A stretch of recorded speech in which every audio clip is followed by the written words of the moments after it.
Okay, today we are unpacking one of the absolute most surreal, mind-bending true crime case files you are ever going to encounter in this explainer. We're looking at the bizarre story of Detective Josef K. This is a guy who wakes up one morning only to find himself trapped in this completely metaphysical, almost nightmarish legal system. And the crazy part? It's a system where the investigator, the person being investigated, and the crime itself, they all just collapse into this one terrifying question. It is wild, so let's just dive right in. So I want you to imagine waking up one morning, right? You're just in your own bed, your own room, but there are two strange men standing there, and they just casually tell you that you're under arrest. But when you ask them, okay, well, what's the charge? They completely refuse to say. The entire rhythm of normal justice that we're all used to is just broken here. There is no official statement of a crime, absolutely no Miranda rights, just this heavy, inescapable assumption of guilt. I mean, how do you even fight a charge that hasn't been named? What actually happens when the crime you're trying to investigate turns out to be your own existence? Well, here is the ultimate irony of this whole situation. 15.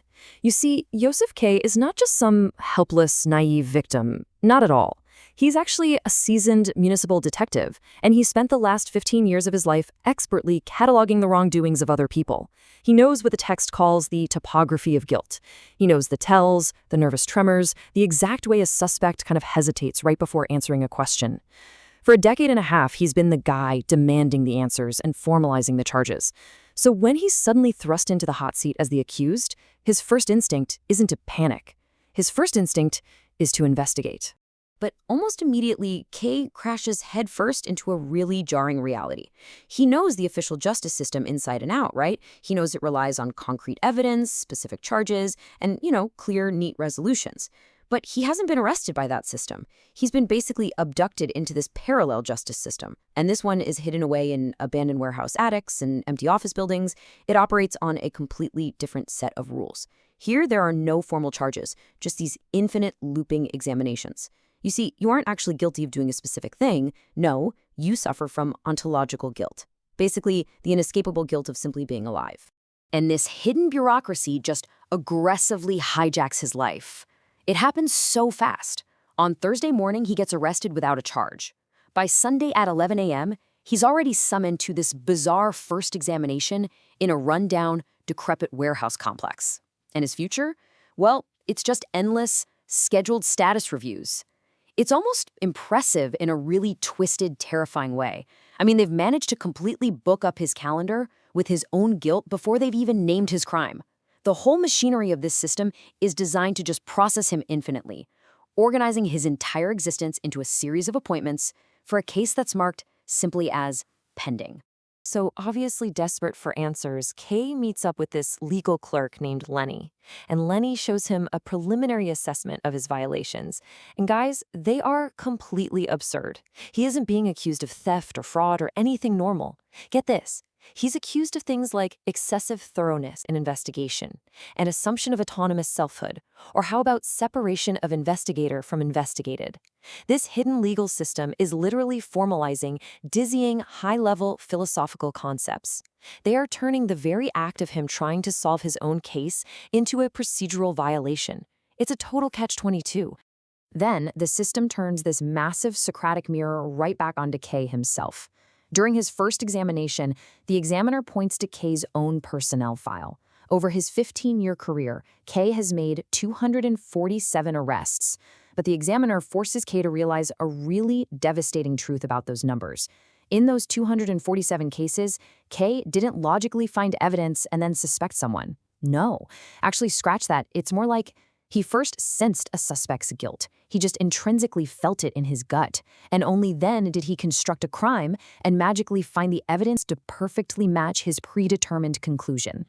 The examiner literally breaks down Kay's actual police methodology into this devastating infinite loop. Step 1, you sense guilt in a person. Step 2, you begin investigating them based on that feeling. Step 3, you gather and interpret information specifically to create evidence. And step 4, boom, you confirm the initial guilt. Kay's natural detective instinct, like his entire professional identity, is really just a machine that manufactures evidence out of thin air. And the truly chilling part of all this, that exact same process is now being applied to him. He is investigating his own arrest, and by doing that, he is generating the exact evidence the court needs to condemn him. Which brings us to a profound paradox. It's perfectly summarized by this old man that Kay meets in a waiting room, a guy who has been under examination for 23 years. The old man tells him, "The investigation is the case. There's no case without it." Think about that. If Kay just stopped digging, if he just stopped taking notes and stopped trying so desperately to prove his innocence, the whole machinery might actually stall. But he can't. He's a detective. He literally has to know. And the very act of him trying to understand the system is exactly what validates the system's absolute power over his life. I really want you to just sit with this realization for a second. Every single attempt to find the truth manufactures the evidence against him. When the court demands his files, they aren't looking for his bank statements or financial records. No, they seize the detective notebook where he's been writing down his own private theories about the system itself, his private thoughts, his doubts, his resistance. That is the actual evidence of his crime.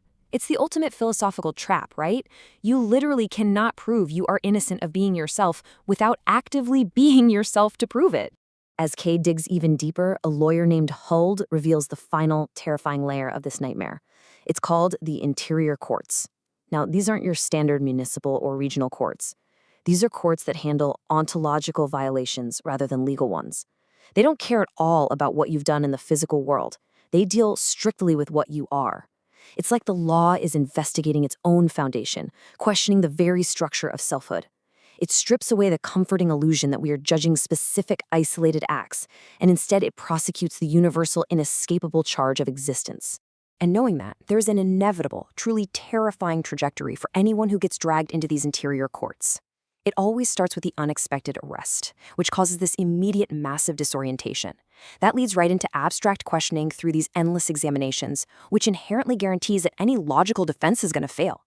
And that failure forces a profound crisis where the accused has to ask, "Who am I?" And finally, we hit the resolution. But listen, this resolution is not a legal acquittal, it's a confession, an admission of not knowing, which ultimately results in total dissolution. The only way out of the system is the complete and utter annihilation of the ego. Kay's uncle Albert, who is a veteran of this bizarre system and has somehow survived it for 40 years, delivers this striking realization to Kay. He says, "The crime is the self, and the investigation is how the crime becomes conscious of itself." The court is essentially telling Kay that his separation from the world, his very identity as an independent detective who observes external subjects, that is an illusion, and it's a guilty one at that. The investigation isn't meant to uncover facts. It is a spiritual mechanism, completely designed to force the ego to witness its own artificiality. And that leads us to an incredibly chilling conclusion. To actually be innocent in this system, you have to completely surrender the illusion that you exist as a separate entity at all. You have to confess to the original violation, being separate, being someone. As long as K tries to defend Josef K, he is guilty. The only way the case resolves is when Josef K ceases to be a problem because Josef K literally ceases to be. It is an acquittal, sure, but it's an acquittal through total dissolution. So we're left with a question that absolutely shatters the very foundation of justice. If the law investigates the investigator, who is actually left to be judged? When you strip away all the procedures, the evidence, the physical courtrooms, and you look deep into the mirror, is the one looking back the detective or the suspect? Keep exploring the questions that refuse to be answered.